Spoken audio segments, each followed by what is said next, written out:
Assalamualaikum warahmatullahi wabarakatuh. Di sini nama saya Firzi Andi Bumanda, kelas 4B,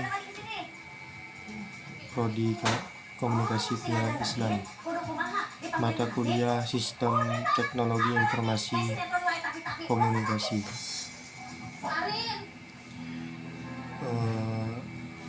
Yang pertama adalah jelaskan fungsi dan contoh dari masing-masing kategori perangkat keras komputer berikut: perangkat pemroses, processing device, output device, dan stroke device. Jelaskan bagaimana perangkat tersebut terhubung dalam sebuah jaringan komputer dan peran jaringan dalam komunikasi data antar perangkat tersebut, yaitu fungsinya melakukan pemrosesan data dan menjalankan instruksi-instruksi yang diberikan oleh perangkat lunak software. Contohnya prosesor, CPU, dan GPU, Graphic Processing Unit, itu adalah perangkat pemproses processing device. Yang kedua, perangkat masukan, input device, yaitu adalah fungsinya memasukkan data atau informasi dalam komputer. Contohnya keyboard, mouse, scanner, dan mikrofon.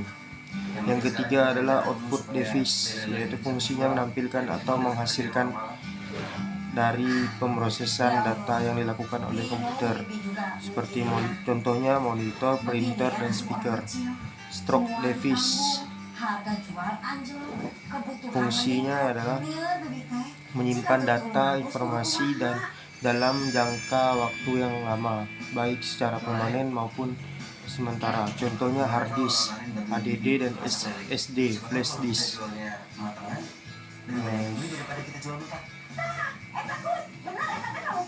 Sekian itu nomor 1 dan nomor 2. Nomor 2 yaitu jelaskan pengertian perangkat lunak software.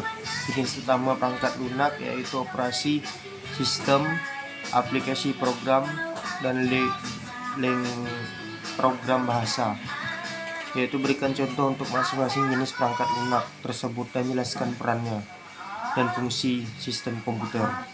Perangkat lunak software adalah kumpulan instruksi atau program komputer yang digunakan untuk mengoperasikan sistem komputer. Perangkat lunak memungkinkan perangkat keras, hardware, untuk melakukan fungsi-fungsi yang dibutuhkan oleh pengguna. Yang pertama yaitu jenis utamanya adalah sistem operasi sistem adalah perangkat lunak yang mengelola sumber daya perangkat keras dan menyediakan antarmuka bagi pengguna untuk berinteraksi dengan komputer.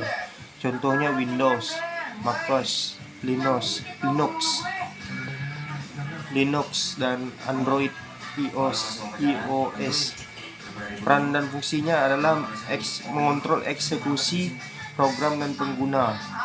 Sumber daya seperti memori, prosesor, dan perangkat input-output. Ini juga menyediakan layanan dasar seperti manajemen file, jaringan, dan keamanan.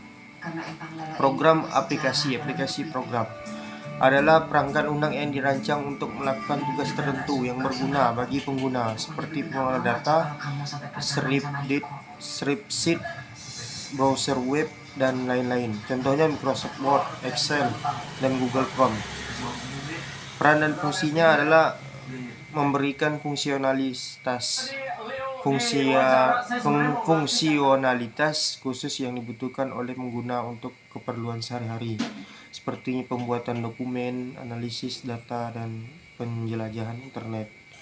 Yang ketiga adalah program bahasa, yaitu adalah perangkat lunak yang digunakan programmer untuk menulis, menguji, dan menjalankan kode program komputer. Contohnya Java dan Python dan C++. Peran dan fungsinya adalah menyediakan alat dan aturan sintaksis untuk menulis program komputer. Mereka juga menyediakan fungsi dan kelas yang dapat digunakan untuk mengembangkan aplikasi lain atau sistem. Yang ketiga adalah jelaskan pengertian brandware dan perannya dalam teknologi informasi dan komunikasi. Sebutkan dan jelaskan beberapa tantangan utamanya dan berikan solusi konkret untuk meningkatkan kualitas brandware agar dapat mendukung perkembangan TIK secara efektif. Yaitu brandware adalah teknologi informasi mengacu pada peran manusia sebagai pengguna, pengembang, dan pengelola teknologi. Brandware merupakan elemen penting dalam ekosistem TIK karena kemampuan, pengetahuan, dan keterampilan manusia sangat menentukan efektivitas dan perkembangan teknologi tersebut. Peran brandware dalam TIK mencakup beberapa aspek kuncinya, yaitu pengguna TIK, manusia menggunakan teknologi untuk memproses, menyimpan, dan mengambil informasi. Mereka juga mengambil keputusan berdasarkan data yang dihasilkan oleh teknologi. Pengembangan dan ahli TIK, yaitu manusia merancang, mengembangkan, dan memelihara infrastruktur TIK. Mereka menciptakan perangkat keras, hardware, dan perangkat lunak, software, serta mengelola jaringan dan sistem yang mendukung komunikasi dan pengolahan data. Manajer dan administrator sistem, manusia bertanggung jawab mengelola dan mengawasi infrastruktur TIK untuk memastikan keamanan, ketersediaan, dan kinerja optimal dari sistem dan jaringan. Perkembangan TIK, yaitu kesenjangan keterampilan. Banyak kemajuan TIK memerlukan keterampilan yang terus berkembang. Tantangan utamanya adalah memastikan bahwa individu memiliki keterampilan yang sesuai dengan teknologi terbaru. Perubahan teknologi sangat cepat. Manusia harus terus belajar dan menyesuaikan diri dengan perubahan ini agar tetap relevan dan efektif dalam perannya. Kesadaran keamanan dalam penggunaan TIK, kesadaran akan keamanan cyber menjadi penting. Brandware harus dilatih untuk mengenali dan mengatasi ancaman keamanan yang semakin kompleks. Kurangnya akses dan keterbatasan infrastruktur. Beberapa daerah, akses terhadap TIK mungkin terbatas, yang mengakibatkan kesenjangan dan kemampuan pengguna untuk memanfaatkan teknologi secara efektif.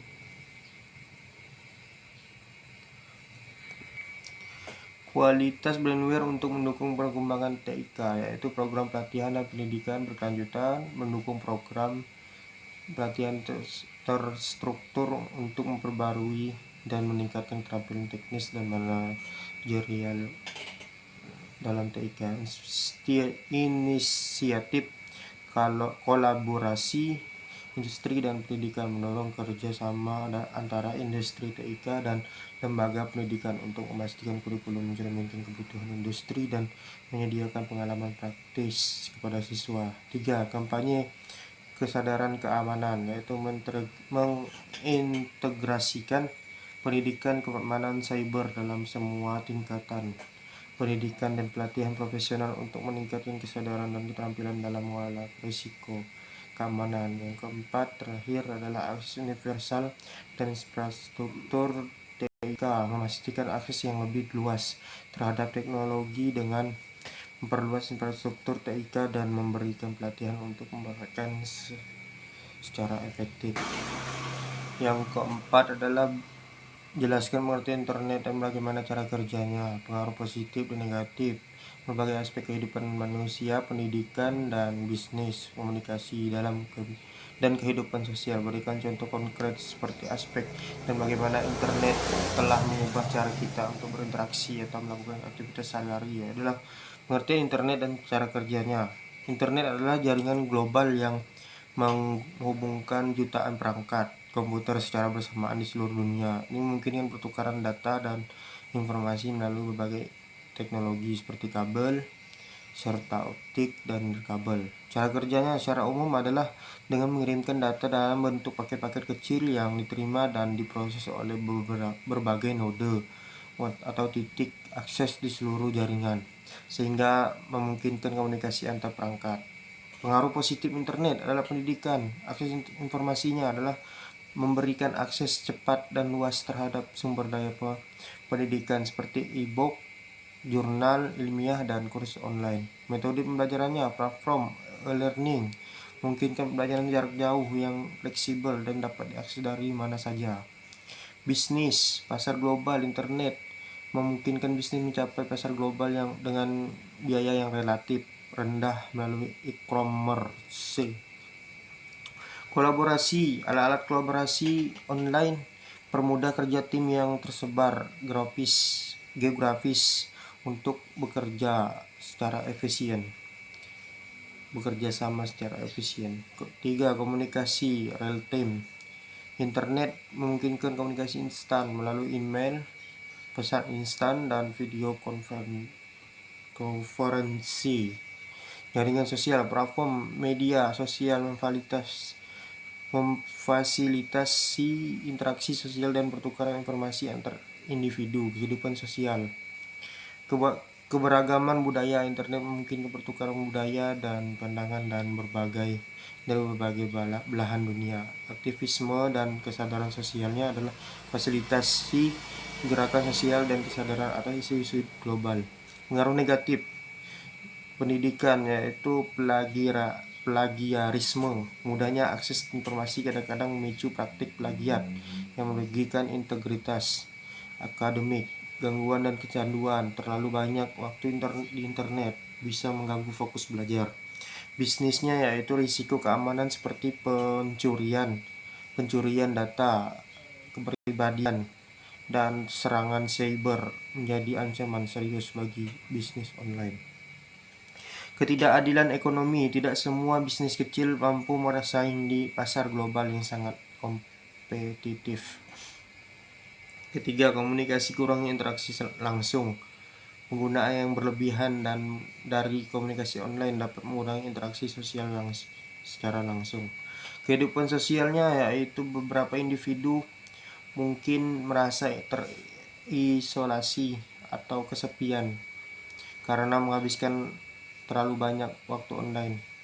Penyebaran konten negatif, internet dapat memfasilitasi penyebaran informasi palsu atau berbahaya yang dapat merusak masyarakat. Contoh konkretnya adalah pendidikan. Pelajar dapat mengakses kuliah online dari universitas terkemuka di dunia tanpa harus berada di kampus. Bisnisnya, yaitu seorang pembisnis kecil di desa dapat menjual produknya ke pelanggan internasional melalui platform e-commerce. Komunikasi, keluarga yang terpisah jarak jauh dapat terhubung dengan melalui video call. Kehidupan sosialnya, aktivis menggunakan media sosial untuk mengkoordinasikan kampanye sosial atau politik. Dengan demikian, internet telah mengubah cara kita bekerja, komunikasi, dan berinteraksi secara signifikan, meskipun juga membawa tantangan dan risiko tertentu. Yang kelima, terakhir, jelaskan apa itu kecerdasan buatan artificial intelligence. Apa implikasinya dalam berbagai aspek kehidupan manusia, termasuk etika, pekerjaan, dan privasi. Prediksikan bagaimana kecerdasan buatan akan membentuk masa depan teknologi informasi dan komunikasi dalam 10 tahun ke depan. Sertakan contoh konkretnya dari aplikasi kecerdasan buatan yang ada pada saat ini dan potensi di masa depan. Kecerdasan buatan adalah cabang ilmu komputer yang bertujuan untuk menciptakan mesin yang dapat melakukan pekerjaan yang biasanya memerlukan kecerdasan manusia. Ini mencakup seperti pemrosesan bahasa alami, pengenalan pola, dan pengambilan keputusan. Implikasinya berbagai aspek kehidupan adalah etika muncul terkait dengan penggunaan dalam pengambilan keputusan kritis seperti di bidang medis dan hukum. Pertanyaannya, tanggung jawab dan akuntabilitas juga menjadi penting. Pekerjaan berpotensi mengganti beberapa pekerjaan manusia, terutama yang berulang dan memerlukan kemampuan kognitif yang terbatas, namun juga menciptakan pekerjaan baru di bidang pengembangan dan dukungan teknis. Privasi, penggunaan dalam analisis data besar-besaran big data dapat mengancam privasi individu jika tidak diatur dengan baik. Perlindungan data menjadi krusial dan dalam implementasi Prediksi untuk masa depan 10 tahun ke depan yaitu membentuk TIKM dengan cara berikut, yaitu peningkatan algoritma GPT. GPT adalah generatif pre-trained transformer, atau versi lebih majunya dapat menghasilkan konten yang lebih relevan, kompleks, mempengaruhi media, penerjemahan, dan kreativitas digital. Yang kedua, IoT. Integrasi dengan IoT akan memungkinkan pengembangan rumah pintar yang lebih pintar dan untuk otomatisasi proses di rumah tangga dan industri. Yang ketiga, kesehatan dan diagnostik medis menjadi lebih akurat, memungkinkan deteksi dini penyakit dan personalisasi perawatan berdasarkan data individu. IoT adalah Internet of Things. Contoh aplikasi saat ini dan potensinya yaitu Google Assistant, Siri. Saat ini asisten virtual membantu pengguna dalam mencari informasi, mengelola jadwal, dan mengendalikan perangkat. Di masa depan, mereka mungkin dapat memahami konteks dan preferensi pengguna dengan lebih baik. Yang kedua, mobil otonom. Contoh Tesla Autopilot. Kendaraan otonom saat ini menggunakan AI untuk mengendalikan navigasi dan menghindari tabrakan. Di masa depan, mobil dapat menjadi lebih pintar dalam menavigasi lingkungan yang kompleks.